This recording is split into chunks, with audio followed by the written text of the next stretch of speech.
Sometimes I think I might be personifying the animals a little bit too much. I think that's the right word.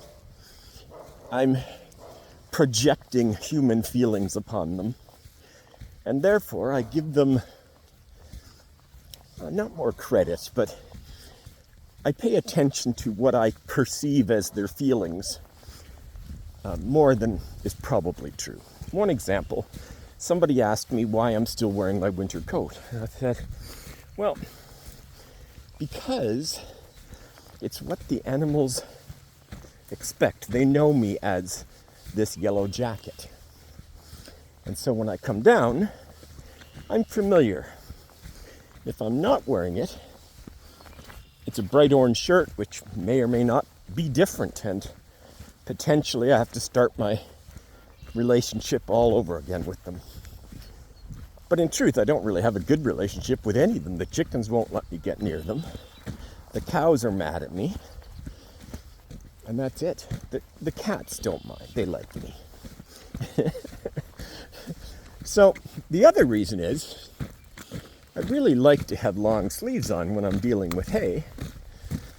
And big, bulky long sleeves that I take off when I get into the house, oh, they make more sense than wearing, just a long sleeve shirt, which I don't like anyway. I don't really have any long sleeve shirts. And all of those reasons, it also makes my videos similar on YouTube. I'm the same guy. I'm the yellow jacket. Usually I was the orange shirt guy. But those are different videos. Farmer Jeff is yellow jacket. I never realized actually yellow jacket could mean bees. Everybody loves bees, right? Actually, it's a funny thing about bees. We do seem to care about the bees. We say, save the bees. Well, wasps and hornets are probably just as good at pollinating flowers. I don't know this for a fact, but I think they do the same thing. But for some reason, we've chosen to really hate wasps and hornets and accepting of the bees. I wonder if the bee lobby has anything to do with it. Okay, chickies, it is I, your unwelcome provider. Oh, well, they're out and around. That's good.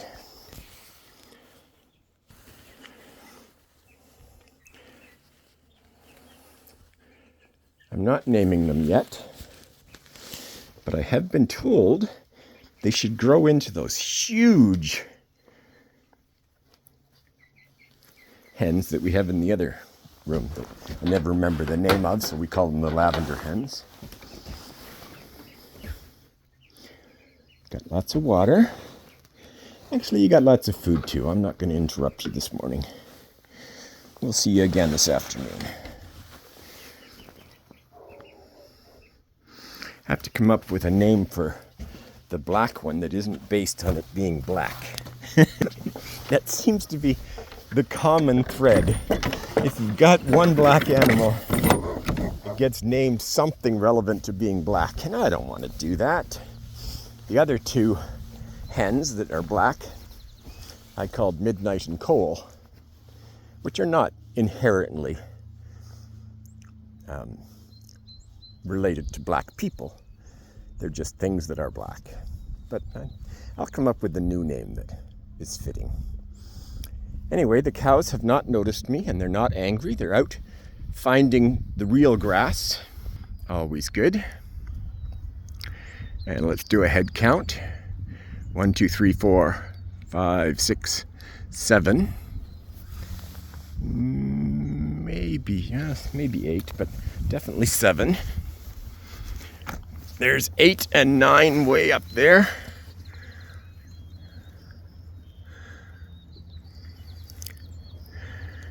Now that's interesting, because when there's only 9, one of them might have given birth, but is that a 10 behind the tree?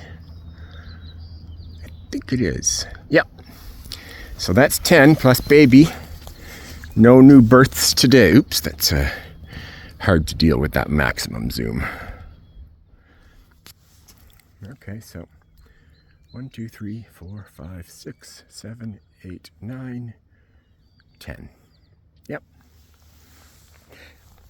10 cows, boys and girls. Well, I got away with it. Nobody's mad at me this morning, which is good. I hate making the cows mad. And it's, it's kind of a silly thing to worry about. But they definitely show their displeasure with being hungry yesterday, and more hay is coming today, but anyway, I don't know if other farmers worry about the feelings of their animals. I know pet owners do.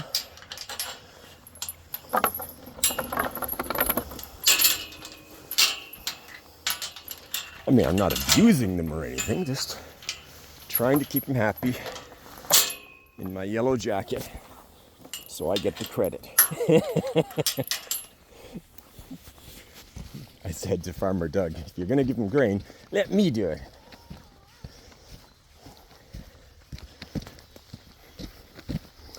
Because I am that way. I feed off praise. Some might say childhood trauma. Yeah, it's childhood trauma. Being a child in the 70s with ADHD, nobody knew what that was, so that meant you were just a problem child. Acting out, not paying attention, smart but not living up to your potential. All the things we've heard our whole life.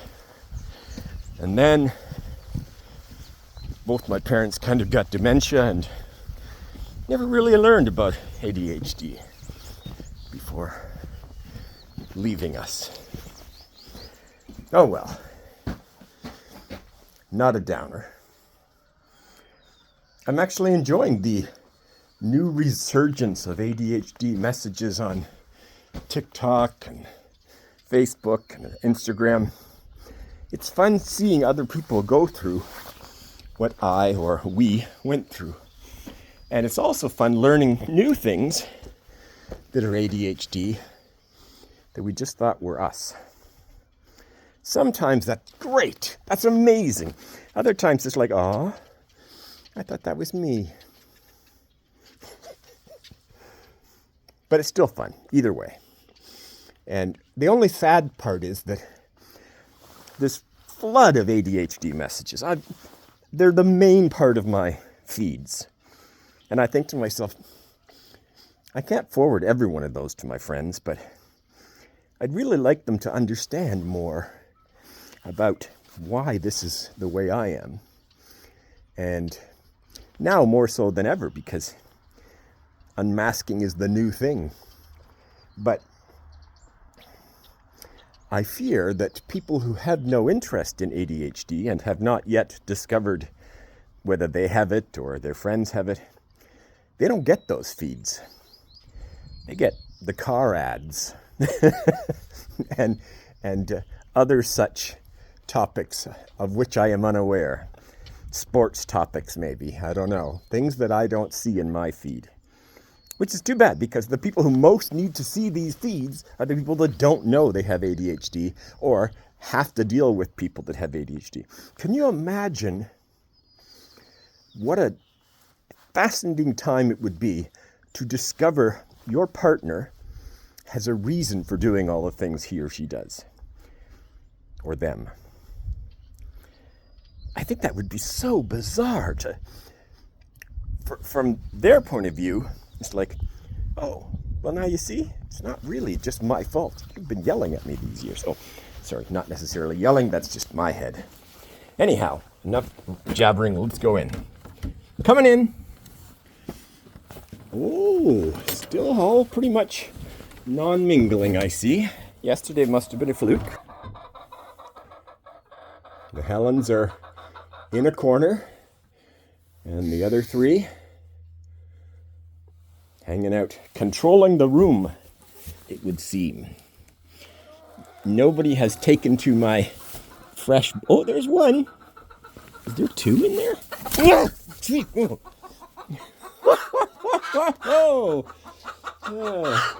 Sorry about that, Midnight. You were having a rendezvous, a lesbian hen party there, and I interrupted. And that was with one of the new hens.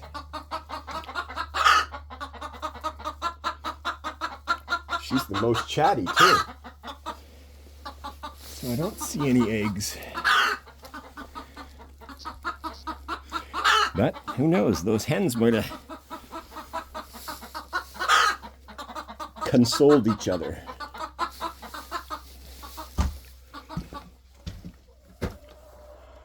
Not looking forward to the day I've got to shovel that out.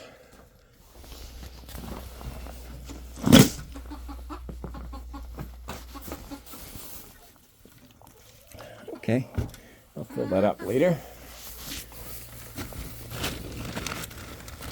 Nobody's laying up there anymore. Well, I'm deeply sorry, Midnight. I'll have more discretion next time. See you later.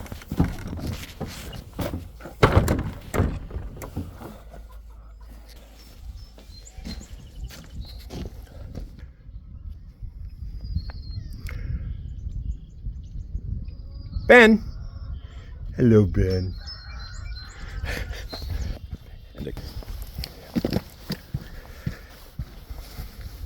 Me. Lots of green grass in here the cows would like to get their hands on. We're actually thinking of doing some fence maintenance and letting the chickens out, but in a fenced area so that the coyotes don't get them. Unfortunately, chickens can fly, they just don't always choose to, but it means the fences have to be much higher. The higher, the fewer. How's it going, Cat? You've got enough, but I'll give you a handful.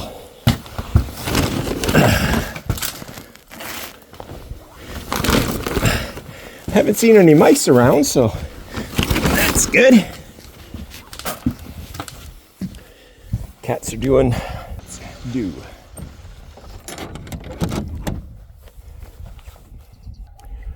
The electric fence. Oh yeah, the rooster. Oh, I forgot about them. How could I forget about them? Get new water buckets. Maybe I'll give them one of those. Coming in.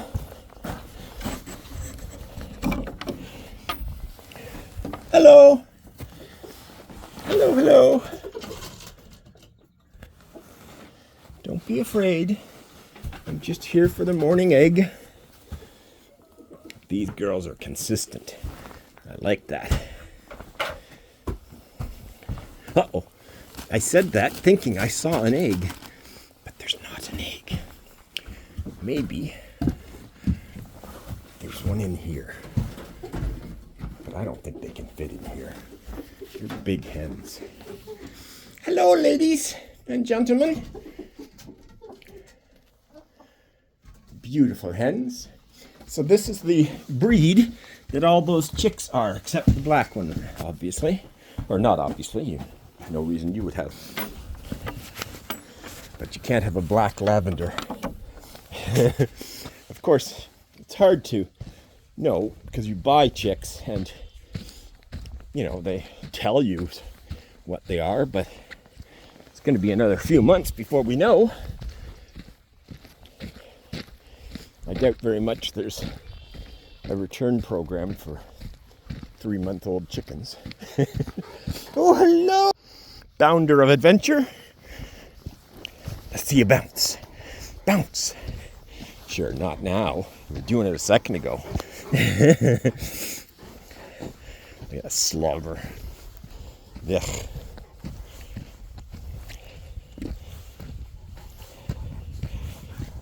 Can't believe I walk faster than the dog.